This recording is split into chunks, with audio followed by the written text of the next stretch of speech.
Bonjour à tous, on va voir un petit peu l'avancée du chantier Pack GT au niveau de la remise en état fibre de verre. Donc ça, on avait déjà vu l'autre fois, on avait travaillé sur cette zone-là. Alors les couleurs, faut pas regarder, hein. Les couleurs, une fois que ça va être reponcé, tout rejet le côté, ça va être uniforme. Donc là, on avait réparé ça s'était bien passé. Donc là où j'ai lutté un petit peu, c'est la zone où je disais qu'il fallait pas tout démonter à la meuleuse. En fait, on peut voir, alors la transparence, en fait, là c'est fibré, et là c'est fibré également. C'est transparent parce que, déjà c'est tout neuf, la résine n'a pas jauni avec le temps, et surtout parce qu'il n'y a pas de gel coat. Donc la lumière peut passer à travers. Donc il a fallu que je refabrique, que je recolle la seule pièce que j'avais, là au milieu. Et celle-là, je l'avais conservée précieusement, parce qu'elle a une forme assez spécifique. Et donc je suis venu refaire de la fibre de verre dans toute cette zone-là. Donc c'était assez galère, c'est pas fini. Ça c'est une première couche. Ensuite la voiture elle va être mise à l'envers pour réparer de l'autre côté. Donc ça m'a pris pas mal de temps. Le passage de roue il est enfin en place. Il est enfin en place et résiné, fibré résiné. J'ai réparé donc le plancher également qui avait explosé, donc un peu en partie avant. Ici il avait explosé, ici il avait explosé, donc il était tout mou. Ça c'est des planches en bois qui sont incorporées d'origine hein, dans la fibre de verre pour supporter les sièges.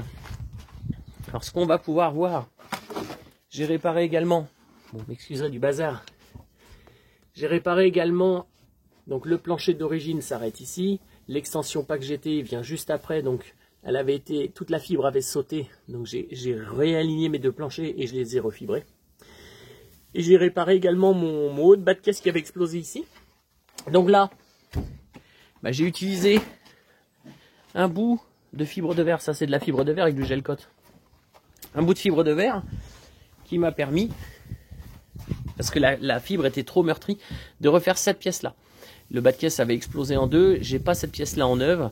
Alors c'était refaisable par trame de verre, mais c'est plus épais, ça me dérange un petit peu. Là on a des pièces qui sont quasiment alignées. Quasiment, hein, ça mérite d'être travaillé. Il va falloir que j'arrase une petite bande comme ça tout autour pour venir restructurer à la fibre de verre et à la résine. Mais c'est déjà bien. En fait, ce qu'on a, c'est qu'on a des pièces. Ça, c'est le bas de caisse d'origine. Il aurait été réparable. Si jamais il n'y avait pas eu de pièces, je l'aurais réparé. Mais on a des fibres qui sont défibrées, qui sont plus grosses, qui sont meurtries. En fait, je pense que dans le choc, ça s'est levé comme ça. J'avais l'opportunité de changer le bas de caisse.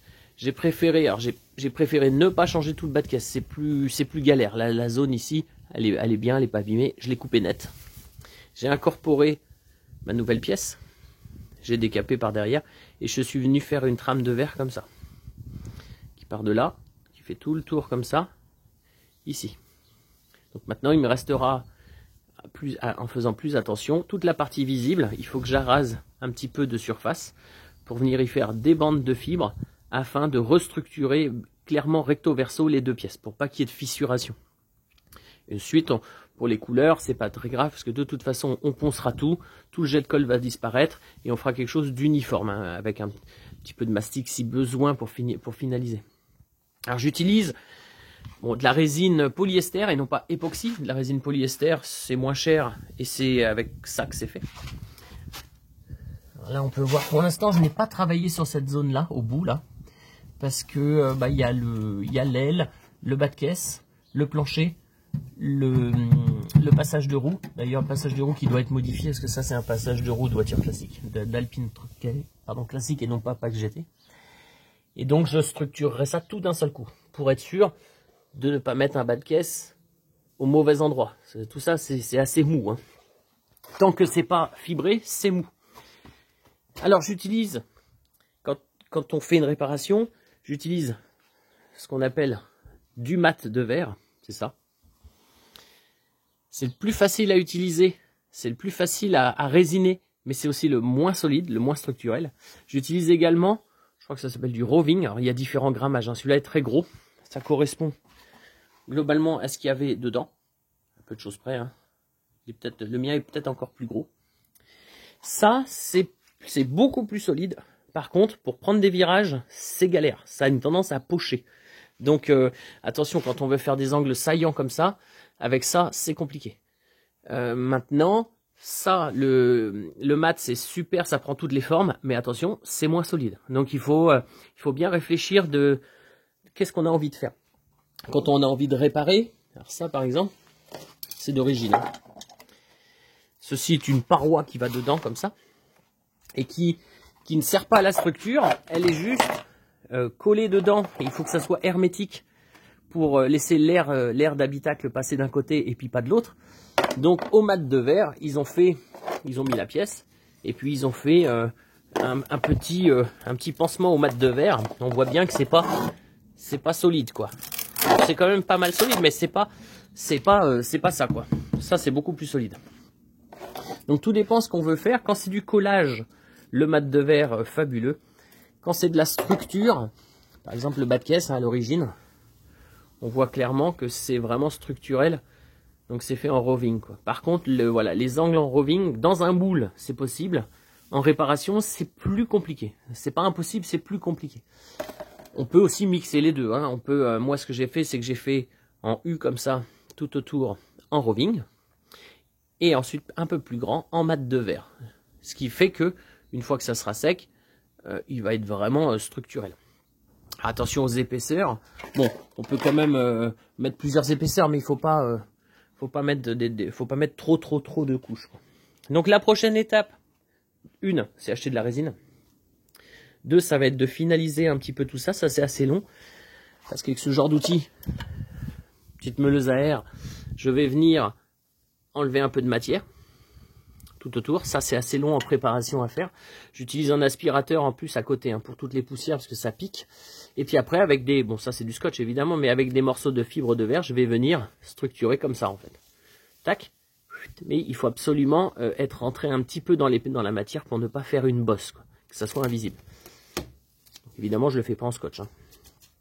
Le scotch, ça me permet voilà, d'aligner des pièces. Quand je dois aligner le bas de caisse avec le plancher, par exemple, c'est bien parce que le scotch, il est assez puissant, mais il colle pas avec la résine. Vous voyez, je peux vraiment... Là, j'en avais mis là, tout là, que j'ai décollé tout à l'heure pour voir un peu le résultat. Et voilà, donc la prochaine étape, 1, acheter de la résine. 2, je vais continuer le bas de caisse. Parce qu'il reste encore pas mal de boulot. Là, comme ça présente pas top. C'est bien, hein, mais bon, ça fait pas très riche. Et puis après, ça va être d'enlever la buse à l'avant. Là. Toute cette buse-là, elle a explosé. J'en ai une neuve, hein, et il va falloir que je l'enlève et que je vienne accrocher mon passage de roue avec la nouvelle buse jusqu'à l'autre passage de roue. Le tout en étant le plus aligné possible, il faut faire attention. Ici, hein, pareil, pour l'instant, j'ai pas fait de réparation de ce côté-là, j'ai travaillé de l'autre côté, donc maintenant, avec la meuleuse, je vais enlever tout ça. Et là, on voit par exemple, ici, c'est des traces d'un vieux roving qu'ils avaient mis. Il faut que j'arrache tout et que je fasse de nouveau une fibre qui renoie, qui réaccroche toutes ces pièces entre elles. Donc, il y a celle-là, le passage de roue, le tablier et le fond du tablier. Tout ça, ça doit être en un seul tenant. Voilà pour aujourd'hui. Et puis, affaire à suivre. À bientôt.